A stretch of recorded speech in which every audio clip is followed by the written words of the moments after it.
So you do have until 8 p.m. to drop off your absentee ballots. City officials say you can drop them off at a drop box located outside City Hall in downtown Jackson. Or if you don't want to do that, you can also drop them off inside City Hall too. Now do know that any absentee ballots that are dropped off after 8 p.m. will not count. Your Jackson neighborhood reporter, Joe Gebhardt, Fox 47 News. It's going to be a busy weekend in Jackson. I'm at Ellis Sharp Park right now where the Hot Air Jubilee is about to take place. We're almost ready for launch, and the pilot here assures me everything's going to be fine, right? It's going to be a blast. All right, I believe you. Food Truck Tuesday is back, and hungry customers eagerly return to Jackson's Horace Blackman Park to grab a bite to eat. We had a lot of different restrictions that we were ready to put in place as far as spacing trucks, masks required. You put your money in, you make your selections, then 3 minutes later, you get hot, fresh pizza.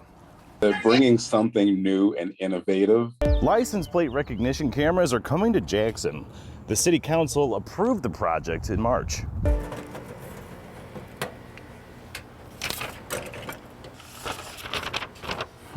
Okay, well, Jackson residents should be on the lookout, if they haven't seen them yet, for these new water bills. They'll be white, not yellow. City officials say they'll be easier to read and more informative. You'll be here this weekend through Sunday signing autographs and taking photos.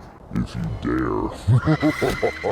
Well, Silver Bells in the City is almost here. My, how time flies. But something very special is happening during our broadcast of the parade this year. Santa will be reading letters from kids across mid-Michigan. If you have someone who has a message for Santa, send your letters to silverbellsinthecity@gmail.com by Monday, November 8th, and Santa may read yours live during the parade broadcast on Friday, November 19th from 6 to 8 p.m. We'll see you there. The holidays are here, and it is Santa time. Here are some mid-Michigan kids having a virtual visit with a jolly old man in the red suit. Fox 47 News at 10 starts now. Good Monday evening, Mid-Michigan. I'm Joe Gebhardt. People in East Lansing are on edge after a shooting left one person injured over the weekend, and the person or persons behind it are still at large. More than 30 shell casings were found at the scene. Your neighborhood reporter, Erica Murphy, has more on the investigation. Construction season is in full swing in Jackson, and it's causing some drivers and the city some headaches.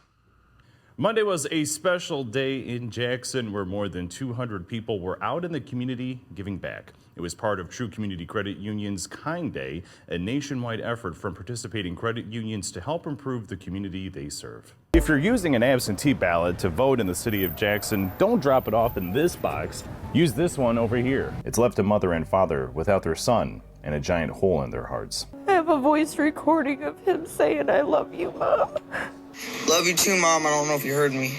That was then he relapsed, unfortunately. But it just, people said, well, did you try this? Or did you try that? And, and I appreciate what they're saying. But I did everything humanly possible to try to help him. Shock, numb. It hurt, you feel so bad for everyone, like the parents, friends. I can't imagine, it's terrible. But Perkin filed a whistleblower complaint alleging abuse and harassment from Beal was met with no repercussions. The board's intent is to be the boss and hold accountable the superintendent. What has happened is an inversion has taken place. And so he has become the boss and the overseer of the board, and they just kind of play footsies and bow down to him instead of the intention of the board is to hold him accountable. That has not taken place thus far in quite a few years. Wipes aren't the only item that crews have had to pull out of sewer lines. Diapers, feminine hygiene products. We found clothing items. One location just a few months ago, we pulled, those orange shop towels, you see in like mechanics garages and so forth. We pulled 40 to 50 of those out of a sewer line, plugging it up.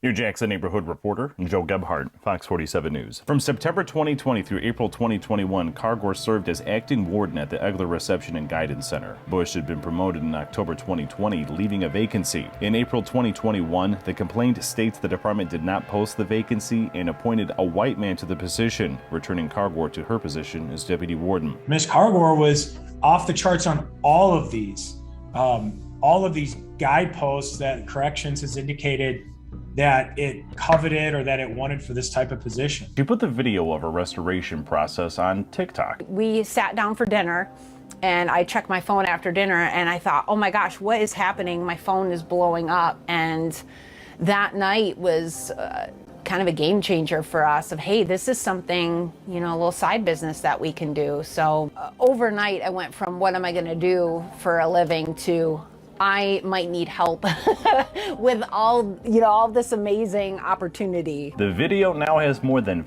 5 million views. Good evening, Mid-Michigan. I'm Joe Gebhardt reporting from Hillsdale. First at 5:30, an electric vehicle charging network company has announced it's building a new EV charger plant.